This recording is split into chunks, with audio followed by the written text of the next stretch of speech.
কাশ্মীরে পহেলগাঁওতে জঙ্গি হামলার ঘটনার পর থেকেই শিরোনামে চর্চায় সর্বত্র কাশ্মীর।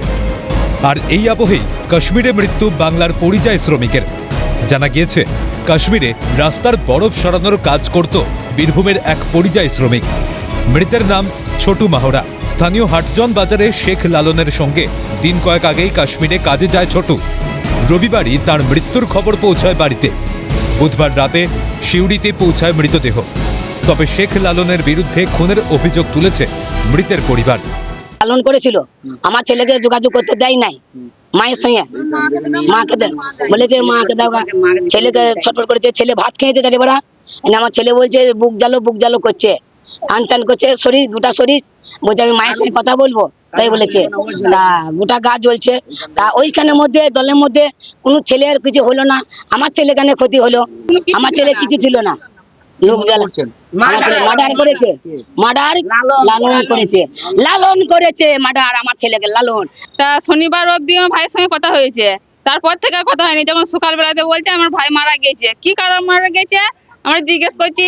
ওই যে এখানে কাজে নিয়ে গেছে, ওর বউ শুধু বলছে যে ঠান্ডা লেগেছে, একবার বলছে চাকরি বুকে লেগে গিয়েছে যে মারা গিয়েছে হাসপাতালে, একবার বলছে ভাতের সঙ্গে কে কি দিয়ে দিয়েছে যে মারা গিয়েছে। এইটা সত্যি না, এটা ওরা নিজের থেকে মার্ডার করেছে। ছেলেটা যে ছিল না কাজে, জোর জবরদস্তি নিয়ে গেছে। লালন নিয়ে গিয়েছে কাজে, জোর জবরদস্তি নিয়ে গিয়েছে। শুক্রবারে নিয়ে গেছে কাজে। আমার ভাই যেতে চাইছিল না, বলে তুই যাবি, কিসের জন্য যাবি না? বরফ সরানোর জন্য নিয়ে গিয়েছে কাশ্মীর। অভিযোগের ভিত্তিতে শেখ লালনকে আটক করে জিজ্ঞাসাবাদ শুরু করেছে সিউড়ি থানার পুলিশ।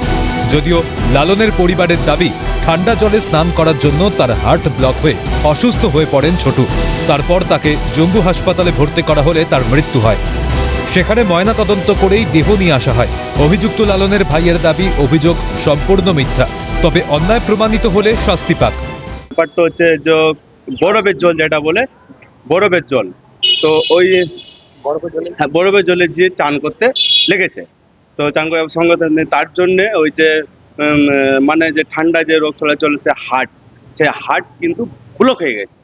হ্যাঁ, তো ইনারা বলছে যে তোমার লালন উনি আমার দাদা হচ্ছে। তো উনি বলছে লালন এখান থেকে নিয়ে গিয়ে মার্ডার করে দিয়েছে, এই করে দিয়েছে। হ্যাঁ, তো এগুলো সব মিথ্যে কথা। তো পুলিশ তো দাদা বডি নিয়ে এসছে কালকে রাত্রে 11টা সামথিং এরকম মধ্যে নিয়ে এসছে। তো পুলিশ ওনাকে নিয়ে গেছে আমার দাদাকে। তো এখন পুলিশ তদন্ত করুক, রিপোর্ট আছে, সব কিছু আছে। যেটি আমার দাদা যেটি অন্যায় করেছে, তো আমি বলবো শাস্তি। গোটা ঘটনায় ক্রমশ বাড়ছে উত্তেজনা।